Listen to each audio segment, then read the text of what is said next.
He's already got 134 in riding time in his match.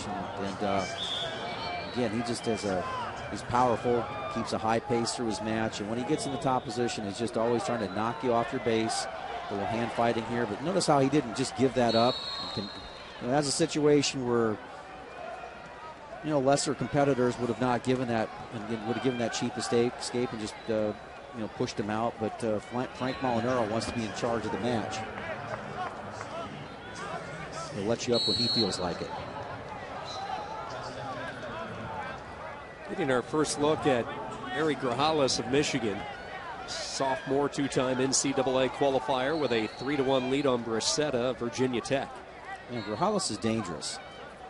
He's one of the, I think he's the dangerous guy in this match, and it just gives guys a different feel. He plays a little cat and mouse out there.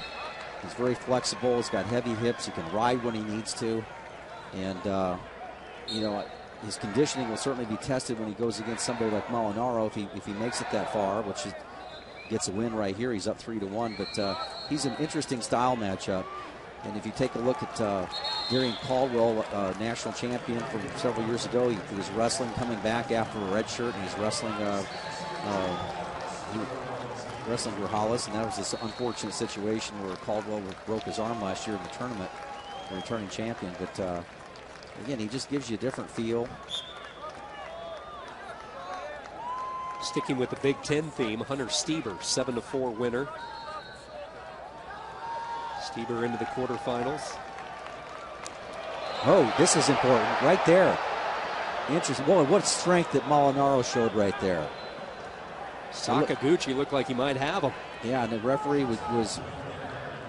gave an escape. That was a great call. He gave Molinaro enough reaction time to look like he's going right to his back, but that shows you the strength that Frank Molinaro has. Boy, that was a bold and bullish move right there by Molinaro to stay off his back. A lesser athlete would have gotten trapped right there.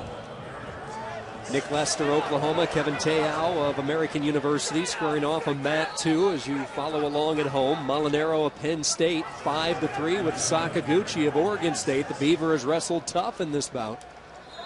He's got the early takedown, and it's been Molinaro ever since. So he needs to go back and do what he was doing earlier, which is diving in on that low leg shot. So they're going to go neutral.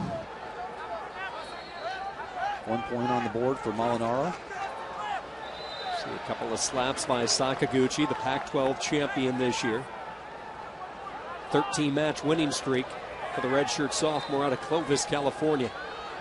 Going toe-to-toe with one of the unbeatens from Penn State, Frank Molinaro. Yeah, the score is basically 6-3. His riding time heavily in favor of Molinaro. And this is the point in the match for Sakaguchi. You need big points.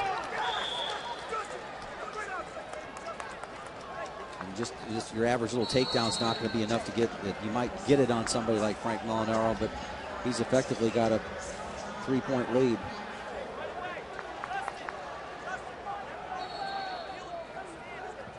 Second period will start for Justin Accordino of Hofstra. Redshirt junior with a quick 8-3 lead after 3 minutes of wrestling. Kent State freshman Ian Miller in a hole, and he's unable to keep Accordino down. He'll get the escape. 9-3 Hofstra, the Pride stunning the Flashes right now.